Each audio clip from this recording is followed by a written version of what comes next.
नमस्कार। BM daily disrupted dose number 19 और ये 19 इसलिए है क्योंकि 19 दिन तक हमारा जो नया स्मॉल केस है बीएम डेब्यू डिसरप्टर वो ओपन रहेगा। उसके बाद उसको हम बंद कर देंगे, नए रेट पे वापस खोलेंगे। तो ये 19 दिन तक हम रोज़ कुछ बातें बोलते रहते हैं जो शायद हमारे डेली के जीवन काल में कुछ हेल्प करे या कुछ थोड़ा सा हमारा जीके के हिसाब से हेल्प करे या बेसिकली हर एक चीज़ को स्टॉक मार्केट से कनेक्टेड कैसे करें। तो ये कनेक्शन की बात ऐसी होती है कि इतने सालों में जितना मैंने कुछ पढ़ा है, कुछ ध्यान रहा है, किसी से बात किया है, किसी से का कोई व्यू लिया है, वो सारी चीज़ों को कलेक्ट करके इसका हम एक सीरीज़ बना दिए हैं और ये अच्छा चल रहा है। अब लोग सजेस्ट करते हैं वहाँ से किसके बारे में बात करें, किसके बारे में नहीं करें, लेकिन मेरा मकसद ये रहता है ऐसी चीज़ें बताएं जो शायद मैथमेटिक्स की हो, प्रोबेबिलिटी की हो, कैलकुलस की हो, लेकिन हमारे स्टॉक मार्केट से रिलेटेड हो और हमारे डेली जीवन काल में भी हमें इम्पैक्ट करे।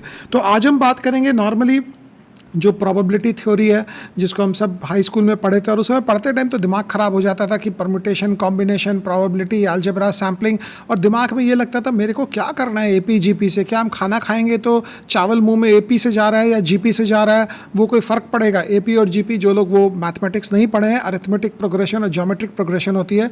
तो ये इसी कॉन्टेक्स्ट में एक प्रोबेबिलिटी की थ्योरी होती है जिसको आविष्कार हुआ था शायद मेरे ख्याल से 17th सेंचुरी में। बर्नौली करके एक मैथमेटिशियन थे जो स्विट्ज़रलैंड में पैदा हुए, लेकिन उन्होंने काफ़ी इस पे ऊपर लेख लिखा और ये इसलिए रेलेवेंट है क्योंकि कई बार हम कोई भी चीज़ को डिसमिस कर देते हैं। फॉर एग्जांपल, अगर मैं सिक्का उछालने का जो बेसिक एग्जांपल है प्रोबेबिलिटी का कि अगर आप एक सिक्का उछालेंगे तो 50% चांस है कि हेड्स आएगा और 50% चांस है कि टेल्स आएगा। तो बहुत सिंपल सा थ्योरी है कि अगर आप सिक्का उछालेंगे तो 50% हेड्स आएगा और 50% टेल्स आएगा।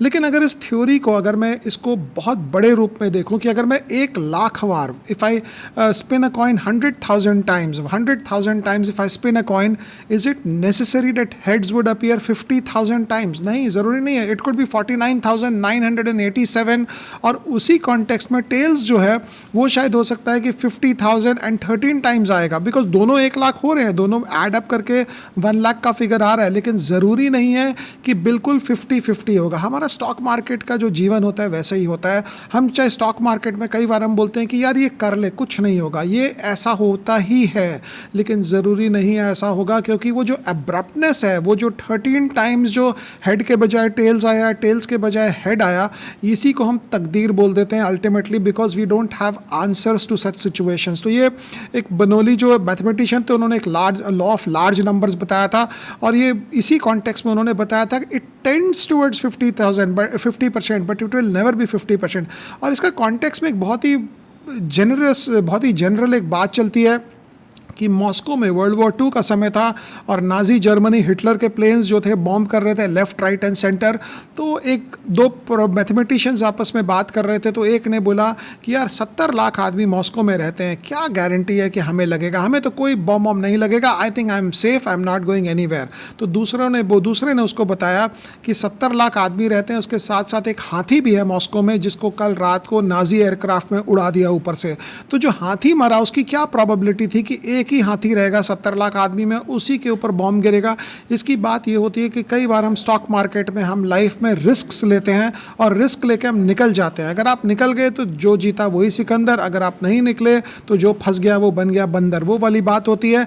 स्टॉक मार्केट में भी ऐसा ही होता है। हम एक पोजीशन बनाते हैं, हम लेवरेज जब करते हैं तो ये सबसे ज़्यादा कॉन्टेक्चुअली इंपॉर्टेंट बात होती है कि आप लेवरेज कर रहे हैं, सब कुछ सही है, 5% का डिविडेंड यील्ड है, सब कुछ फर्स्ट क्लास है, पी रेशियो कंपनी का 8 है, कंपनी का ग्रोथ 40% है, आरओई आरओसी 50-60% है, नया बिजनेस है और उसमें कोई प्रॉब्लम ही नहीं है। लेकिन जिस दिन आपने अपना लेवरेज पोजीशन बना दिया और उस दिन कोई जियोपॉलिटिकल रिस्क हो गया, कोई इंडिया पाकिस्तान वॉर स्टार्ट हो गई, कोई रशिया यूक्रेन हो गया, ईरान ने कहीं पे बम मार दिया, लिबिया में कुछ हो गया, तो उस दिन आपकी सारी इक्वेशन जो है वो साइड की साइड रह जाती है। तो वो जो इंस्टेंसेस होते हैं जो अजीब से जो बीच में आते हैं और आपको पता ही नहीं चलता कि ये कहाँ से आया और कहाँ गया, यही इसी को हम बोलते हैं कि फेट हो गया, तकदीर ख़राब थी मेरी, मैंने ये काम किया। तकदीर ख़राब नहीं थी, आपने सही ढंग से उस छोटी सी प्रॉबिलिटी को अकाउंट फॉर नहीं किया। कई बार आप ये करके निकल जाते हो, जीत जाते हो, तो आपको लगता है शायद मैंने बहुत बढ़िया रिस्क लिया और काम करके। रिस्क बढ़िया वही लगता है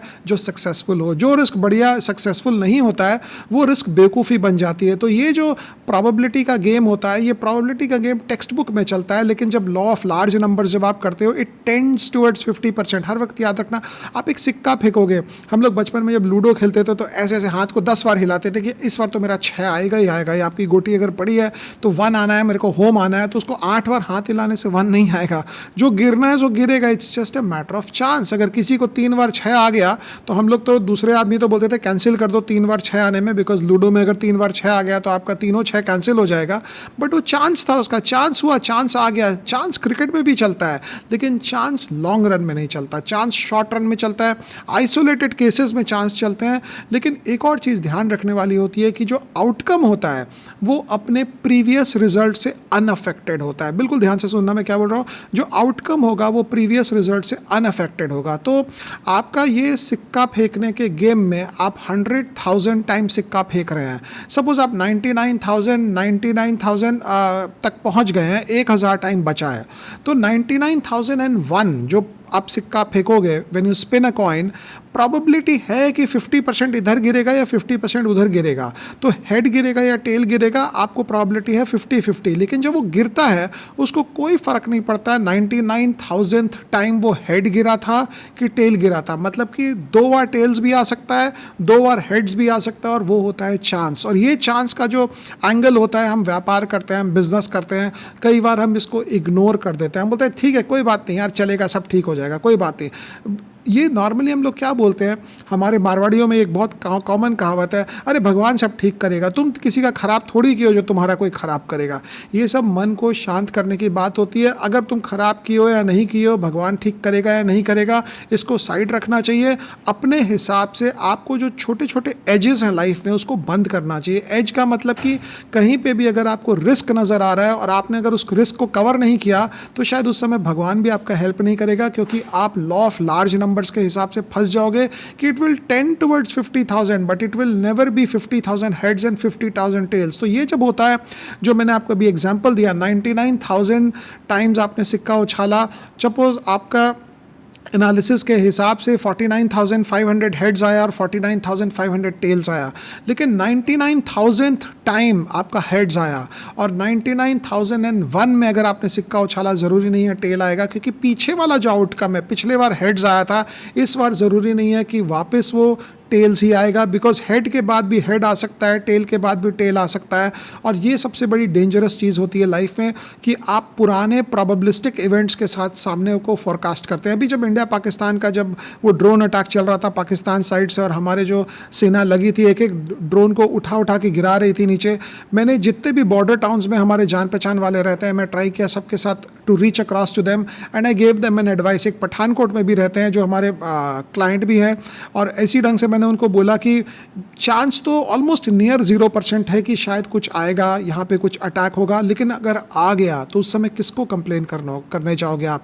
आपके घर के छत पे अगर बम गिर गया तो आप थोड़ी उस समय दिखाओगे भगवान को कागज़ निकाल कर कि इस पे प्रोबेबिलिटी जो बम गिरने का था 0.00000001% था, फिर भी गिर गया, इसलिए मुझे आप छोड़ दो। ऐसा नहीं होता लाइफ में। तो अगर आप कहीं पे भी फंसे हो लाइफ में, ये ज़रूर सोचो कि आपने अपने रिस्क को कवर नहीं किया है। This applies to people in the stock market, because stock market में हम ये बोलते हैं कि यार 4 बार ऐसा ही हुआ है, ऐसे रिजल्ट के पहले स्टॉक गिरा है, रिजल्ट आने के बाद स्टॉक बढ़ गया, ऑपरेटर ने बेचा, ऑपरेटर ने किया, लेकिन 5वें बार भी ऐसा भी हो सकता है और ऐसा नहीं भी हो सकता है। अपने आप को बचा के चलोगे तो लाइफ ईजी रहेगी। तो यही हम खत्म करते हैं। BM daily disruptor dose number 19 था ये, अभी 18 और आएंगे इसके बाद, और क्योंकि 18 दिन तक हमारा जो BMW डिस्ट्रप्टर जो हमारा नया स्मॉल केस है, जिसमें हम स्पिन ऑफ्स में इन्वेस्ट करते हैं, प्रोबेबिलिस्टिक इवेंट्स ही होता है। आप एक कंपनी का स्पिन ऑफ कर रहे हैं, 2 हिस्से में तोड़ रहे हैं कंपनी को, तो some of those 2 parts should be more than the original company की not more than the original company. ये भी प्रोबेबिलिटी का गेम है,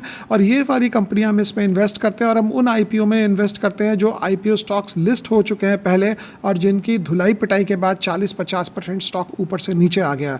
तो BMW डिस्ट्रप्टर्स अभी 19 दिन और खुला रहेगा, 18 और एपिसोड्स करेंगे, कुछ नया लेकर, कुछ आपको स्कूल की भी बातें याद आ जाएगी एक कोई एपिसोड के बाद। Thank you.